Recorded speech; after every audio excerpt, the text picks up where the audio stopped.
नमस्कार दोस्तों, स्वागत है आपका हमारे चैनल सुंदर भारत ग्रुप में। आज इस वीडियो में आप गुरु प्रेरणा बीकन होटल से द्वारकाधीश जी मंदिर का रास्ता, जो कि द्वारका मेन मार्केट से होते हुए गुजरता है, उसे देखेंगे। उसके बाद हम पहुंचेंगे सुदामा सेतु, समुद्रदेव टेम्पल, द्वारकाधीश जी के मंदिर का मोक्ष द्वार और स्वर्ग द्वार, और भी कई छोटे छोटे मंदिर जो यहाँ बने हुए हैं। अगर आप दिल्ली से द्वारकाधीश जी आने का प्लान कर रहे हैं तो मैं आपको बता देता हूँ कि दिल्ली से द्वारकाधीश जी के दर्शन करने के लिए आप या तो ट्रेन से आ सकते हैं या फ्लाइट से। द्वारकाधीश जी के लिए ट्रेन या फ्लाइट दोनों से ही कोई डायरेक्ट कनेक्टिविटी नहीं है। तो अगर आप ट्रेन से आते हैं तो आपको ओखा उतरना होगा और वहाँ से द्वारकाधीश तकरीबन 30 किलोमीटर की दूरी पर है। अगर आप फ्लाइट से आते हैं तो या तो आप राजकोट आ सकते हैं, जहाँ से द्वारकाधीश तकरीबन 240 किलोमीटर की दूरी पर है, या जामनगर एयरपोर्ट आ सकते हैं, जहाँ से द्वारकाधीश तकरीबन 35 किलोमीटर की दूरी पर है, और या आप अहमदाबाद एयरपोर्ट आ सकते हैं। फिर वंदे भारत बोर्ड करके 6 घंटे में द्वारकाधीश पहुंच सकते हैं। अगर आप अहमदाबाद आते हैं तो आपको फ़्लाइट की टाइमिंग्स वंदे भारत ट्रेन के डिपार्चर के अकॉर्डिंग रखनी पड़ेगी, जो कि चलती है शाम को 6 या 6:30 बजे के आसपास। ये सभी ऑटो जो आप देख रहे हैं, उन्हें आप as a local transport use कर सकते हो, और इन्हीं से आप लोकल द्वारका टूर भी कर सकते हो, जिसमें सभी साइट सीइंग्स कवर रहते हैं, जैसे नागेश्वर ज्योतिर्लिंग, रुक्मणी देवी मंदिर, बडकेश्वर महादेव, बेट द्वारका, हनुमान जी का मंदिर, शिवराजपुर बीच एट्सेट्रा। ये टूर तकरीबन 100 किलोमीटर का रहता है, जिसमें ऑटो आपसे 1000 से 2000 तक चार्ज कर सकता है, डिपेंड्स ऑन सीजन।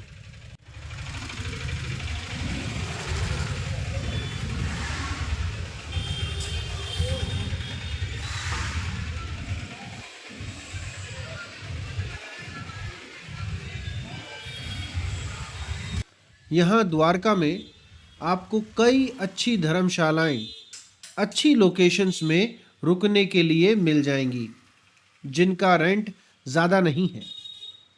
सिर्फ रुकने के लिए नहीं, अगर आपको सस्ता और अच्छा खाना खाना हो तो यहाँ पे आपको कई ऑप्शंस मिल जाते हैं।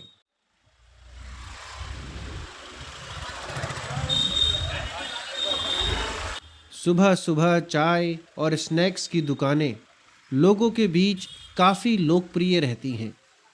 सुबह के नाश्ते में आप लोकल गुजराती फूड खा सकते हैं, जैसे जलेबी, खमन ढोकला और पूरी भाजी। चलिए आपको इस जगह से जुड़ी कुछ बातें बताता हूँ। द्वारका में स्थित द्वारकाधीश जी का मंदिर प्रभु श्री कृष्ण जी को समर्पित है। ये 4 धामों में से प्रमुख धाम भी है, और लाखों श्रद्धालु यहाँ हर साल दर्शन के लिए आते हैं।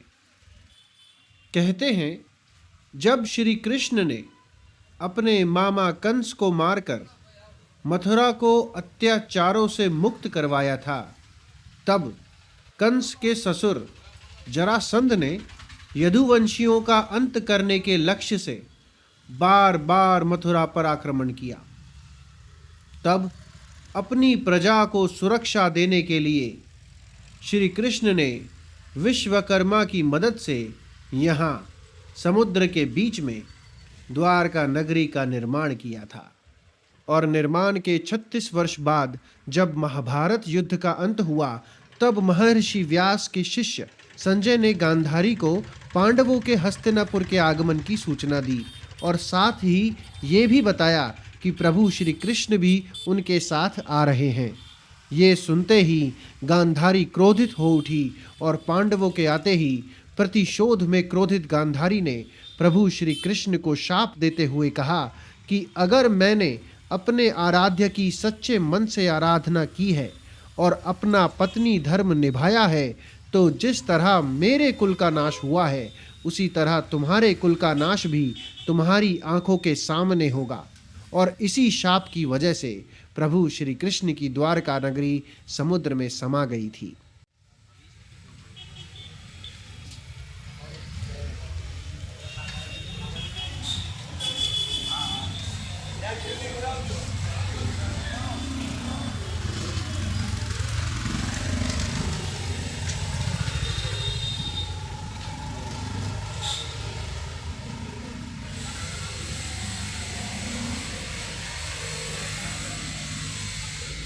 अभी सारा बाजार खुला नहीं है। आप देख सकते हैं कि कई दुकानें अभी भी बंद हैं। फिर भी यहाँ कितनी चहल पहल है। लोग अपनी बाइक्स पे और स्कूटी पे अपने अपने कामों पे निकल रहे हैं। द्वारका का ये बाजार सिर्फ खरीदारी का स्थान नहीं है, बल्कि यहाँ की हर गली में भगवान श्री कृष्ण की कथाएं और लोक कथाएं जीवंत हो उठती हैं। यहाँ का माहौल भक्ति से भरा हुआ है, जो सभी को शांति प्रदान करता है। और अगर आप द्वारका की यात्रा पर हैं, तो इस बाजार में समय बिताना एक यादगार अनुभव होगा, जो आपको द्वारका की संस्कृति और परंपराओं से जुड़ने का मौका देगा।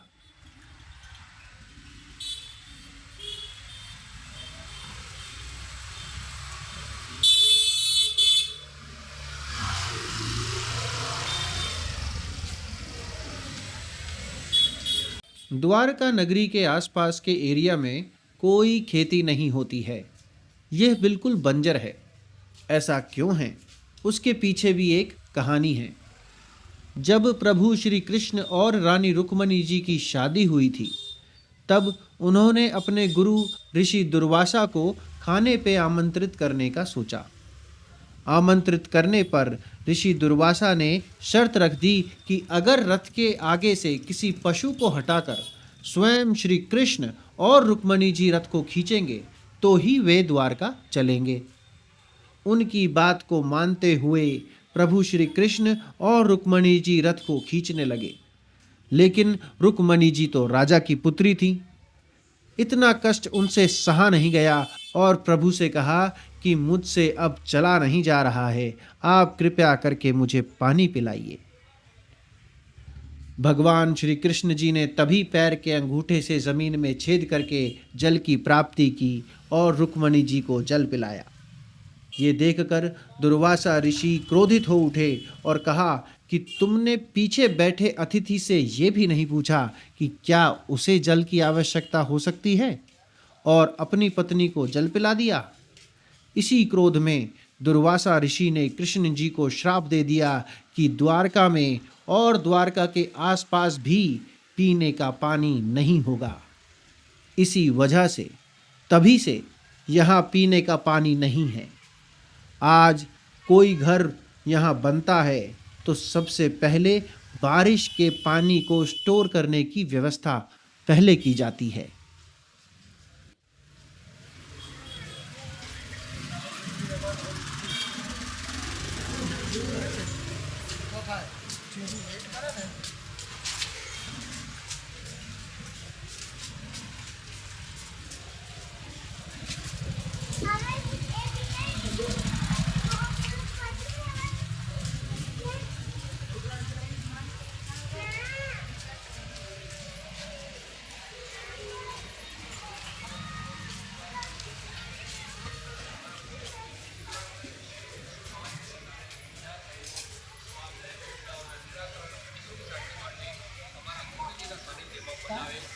अब जैसे कि ये धार्मिक जगह है, तो यहाँ पे भगवानों की छोटी बड़ी तस्वीरें भी मिलती हैं।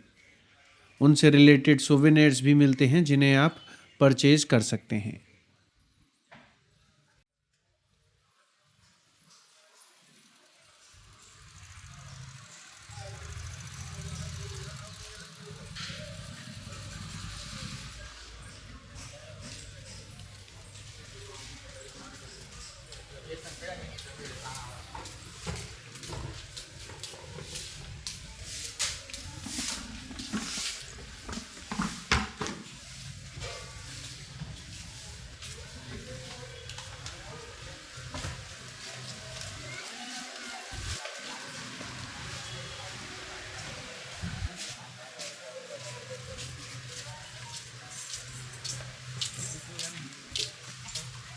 यहाँ હોય નહીં 5 વાગ્યા પછી કરે છે.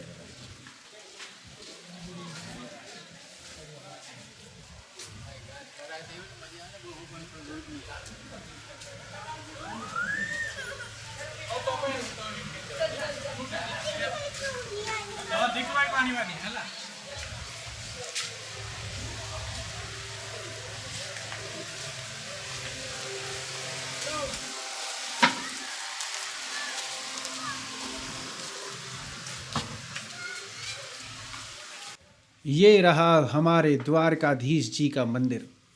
इस मंदिर के ऊपर 52 गज की ध्वजा लहराती रहती है और रोजाना 5 बार इस ध्वजा को बदला भी जाता है।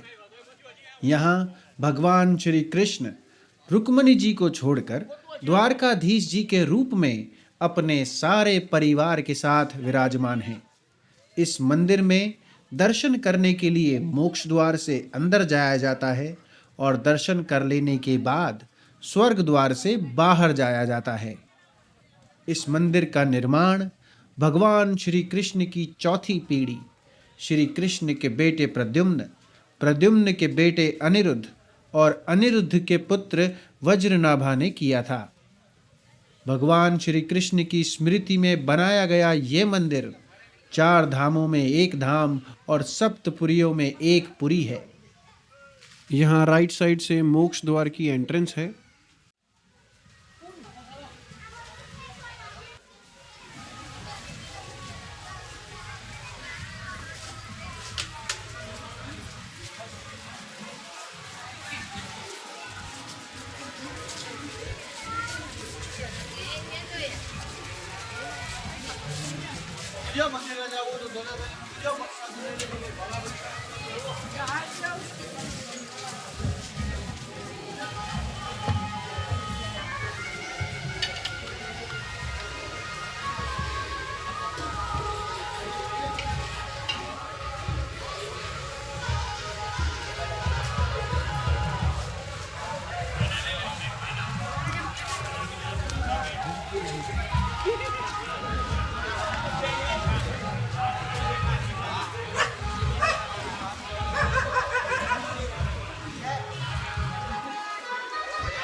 यहाँ मंदिर में फ़ोन कैमरा अलाउड नहीं है, तो आप सामने जो लॉकर्स बने हुए हैं यहाँ पर अपने जूते, चप्पल, फ़ोन और कैमरा डिपॉजिट करा सकते हैं और फिर मोक्ष द्वार के थ्रू अंदर जा सकते हैं।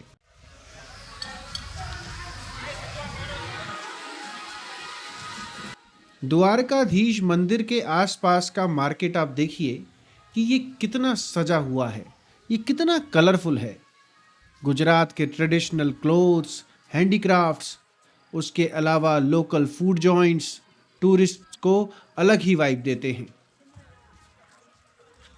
वो सामने आप देख रहे हैं सुदामा सेतु।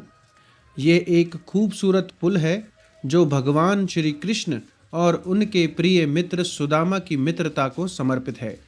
ये पुल गोमती नदी पे बना हुआ है जो द्वारकाधीश मंदिर को पंचकर्मा द्वीप से जोड़ता है। यह पुल पैदल यात्रियों के लिए बनाया गया था, जहां से गोमती नदी और आसपास के अद्भुत दृश्य देखने को मिलते हैं। फिलहाल ये पुल बंद है क्योंकि ये भी मोरबी के ब्रिज की तरह एक केबल ब्रिज है। कुछ समय पहले मोरबी के ब्रिज के टूट जाने से तकरीबन 135 लोगों की जान चले गई थी। तीर्थ यात्रियों की जान को खतरे में ना डालने के लिए द्वारका प्रशासन ने सुदामा पुल की सुरक्षा जांच कराने का फैसला किया और यहाँ के कलेक्टर ने आदेश दिया कि सुरक्षा जांच के बाद ही इसे फिर से यात्रियों के लिए खोला जाएगा। पुल के उस पार पंचकर्मा द्वीप है जहां आपको सबसे पहले लक्ष्मी नारायण मंदिर मिलेगा, जहां आप गरुड़ पे बैठे हुए विष्णु भगवान और लक्ष्मी जी के दर्शन कर सकते हैं। उसके अलावा वहां पर पांडव भाइयों के आकार और स्वभाव के अनुसार 5 कुएं बने हुए हैं और हर एक कुएं के पानी का स्वाद उस पांडव भाई के आकार और स्वभाव के अनुसार है।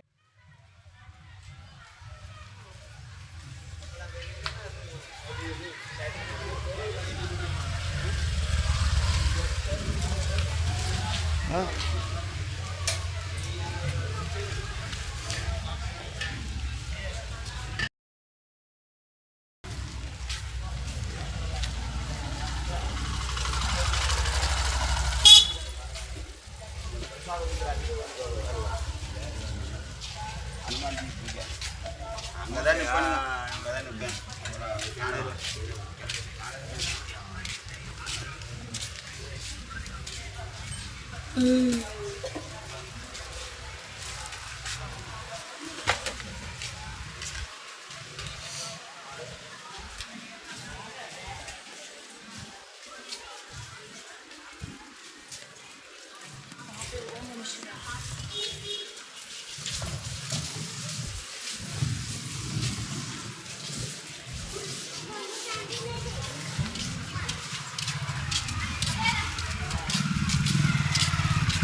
ये गोमती नदी जाने का रास्ता है, देखिए सामने।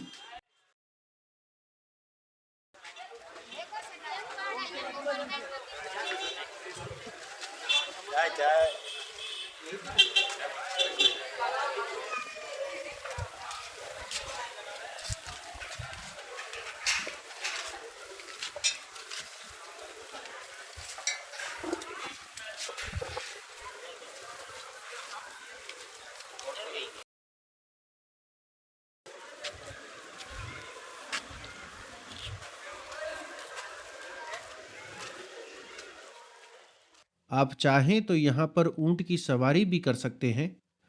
ये आपको समुद्र और गोमती नदी के संगम के नज़दीक लेकर चले जाएंगे और वहाँ से रिटर्न ले आएंगे इसी पॉइंट पर।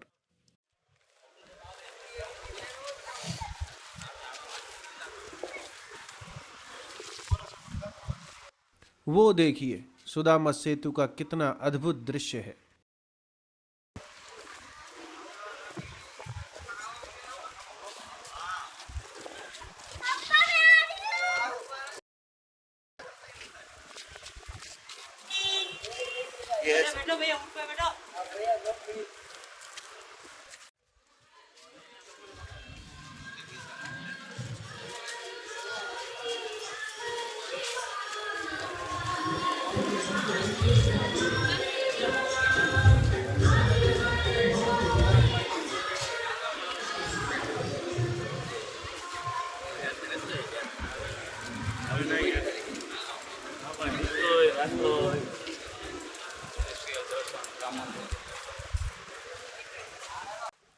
गोमती घाट पर देखने लायक कई रोचक जगह और चीज़ें हैं जो इस स्थान को और भी खास बनाती हैं।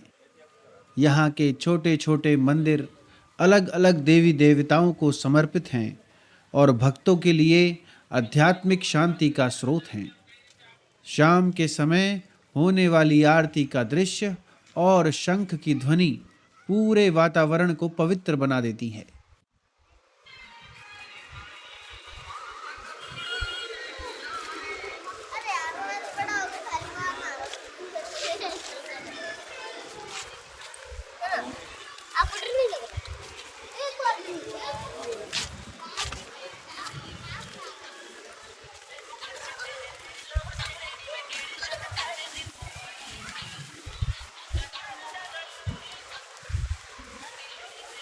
गोमती नदी को पवित्र सप्त नदियों में से एक माना जाता है। यह नदी गंगा की पुत्री मानी जाती है और इसका धार्मिक महत्व इतना है कि इसे मोक्षदायिनी कहा गया है। ऐसा कहा जाता है कि गोमती नदी में स्नान करने से जीवन के पापों से मुक्ति मिलती है।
के लिए मछली बनाना 10 रुपये का दे वो नहीं करा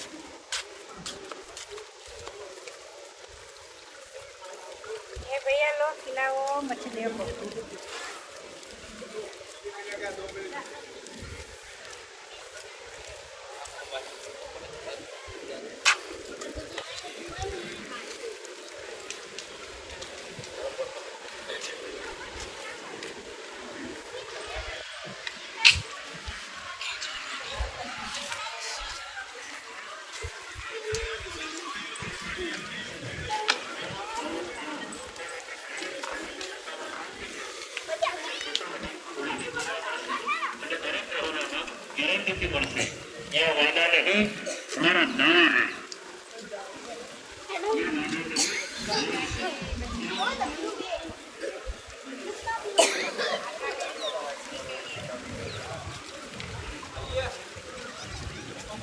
जाओ आटा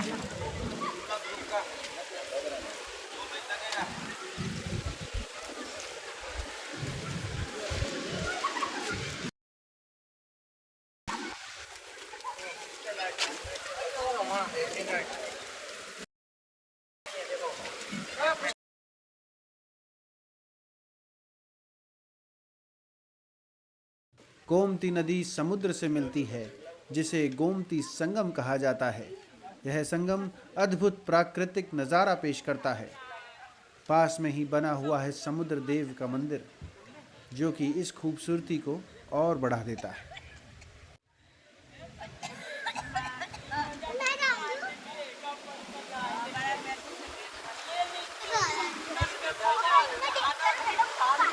ये देखो, यहाँ नदी में कितनी मछलियाँ हैं और लोग इनको खाना भी खिला रहे हैं।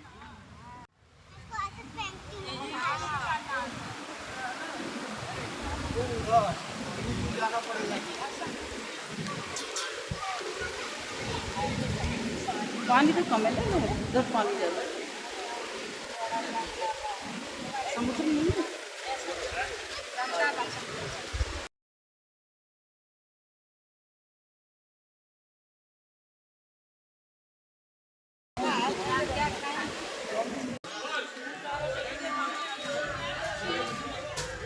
ये है द्वारकाधीश मंदिर का स्वर्ग द्वार। जैसा मैंने आपको पहले बताया था कि श्रद्धालु मोक्ष द्वार से मंदिर में प्रवेश करते हैं और फिर स्वर्ग द्वार से बाहर आते हैं। इसी स्वर्ग द्वार से उतरने के बाद बाईं तरफ आता है तुलादान। तुलादान में आप अपने वजन के बराबर अन्न दान करते हैं। कहते हैं कि द्वारकाधीश जी की यात्रा इस दान के बाद संपन्न हो जाती है। तुलादान महत्वपूर्ण क्यों है, इसके पीछे भी एक कहानी है। एक दिन देवश्री नारद द्वारका में आए और आते ही श्री कृष्ण जी की 8वीं पत्नी सत्यभामा से मिले। जब नारद जी से उनके आने की वजह पूछी तो उन्होंने कहा कि सारी नगरी जानती है कि कृष्ण जी से सबसे अधिक प्रेम रुक्मणी जी करती हैं और कृष्ण जी भी रुक्मणी जी को ही ज्यादा पसंद करते हैं। क्या आपको ये देखकर ईर्ष्या नहीं होती? नारद जी ने सत्यभामा से पूछा। सत्यभामा को अपनी खूबसूरती पर काफी घमंड था, तो उन्होंने नारद जी से सुझाव मांगा कि वो कैसे मधुसूदन को अपने वश में कर सकती हैं।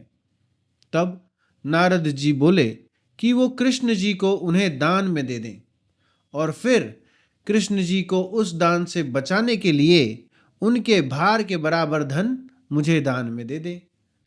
कृष्ण जी ने सत्यभामा को काफी समझाने की कोशिश की, लेकिन सत्यभामा नहीं मानी। फिर तुलादान की प्रक्रिया शुरू होने लगी। कृष्ण जी तराजू के एक ओर बैठे और दूसरी ओर हीरे जवाहरात रखे जाने लगे। महल के सारे गहने और जवाहरात तराजू में रखने के बाद भी कृष्ण जी का पलड़ा टस से मस नहीं हुआ। तब नारद जी ने याद दिलाया कि अगर सत्यभामा कृष्ण जी के भार के बराबर धन दान करने से चूक जाती हैं तो उन्हें कृष्ण जी को ही दान में देना पड़ेगा। सत्यभामा चौंक गईं कि इतने सारे गहने डालने के बाद भी कृष्ण जी का पलड़ा जरा सा भी नहीं हिला और वो डर गईं कि अब उन्हें कृष्ण जी को नारद मुनि को दान में देना ही पड़ेगा। वो रोने लगीं और क्षमा मांगते हुए कृष्ण जी से सुझाव मांगा। तब कृष्ण जी ने सत्यभामा को सुझाव के लिए रुक्मणी जी के पास भेजा। फिर रुक्मणी जी एक तुलसी का पत्ता लेकर उस जगह पे आती हैं और उस पत्ते को गहनों से भरे पलड़े पर रख देती हैं, जिससे तराजू ऊपर उठने लग जाता है।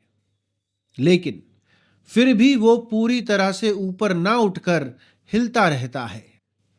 तब कृष्ण जी तराजू से सारे गहने निकालने को कहते हैं। गहने और जेवर निकालने के बाद तराजू अपने आप ऊपर उठ जाता है। तब श्री कृष्ण ने सत्यभामा से कहा कि तुमने मेरे लिए सारे गहने निकाल कर दे दिए, लेकिन उसमें तुम्हारी भक्ति नहीं, घमंड था। लेकिन रुक्मणी के मन में सिर्फ भक्ति की भावना थी, जिसकी वजह से एकमात्र तुलसी का पत्ता भी मुझसे अधिक भारी हो गया। ऐसे सत्यभामा का घमंड टूटा और सबक मिला कि सच्चे मन और भक्ति भाव से की गई पूजा ही प्रभु को स्वीकार होती है। तो ये थी द्वारकाधीश जी की द्वारका नगरी की छोटी सी एक झलक। अगर आपको यह वीडियो पसंद आई हो तो लाइक और शेयर ज़रूर करें। और हाँ, अगर आप भी श्री कृष्ण की नगरी द्वारका में आना चाहते हो तो सुंदर भारत ग्रुप से संपर्क ज़रूर करें फॉर बेटर डील्स। और भी इंफॉर्मेटिव वीडियोस के लिए चैनल को सब्सक्राइब करना ना भूलें। कृष्ण भगवान की कृपा आप सब पर बनी रहे। मिलते हैं अगली वीडियो में। जय द्वारकाधीश।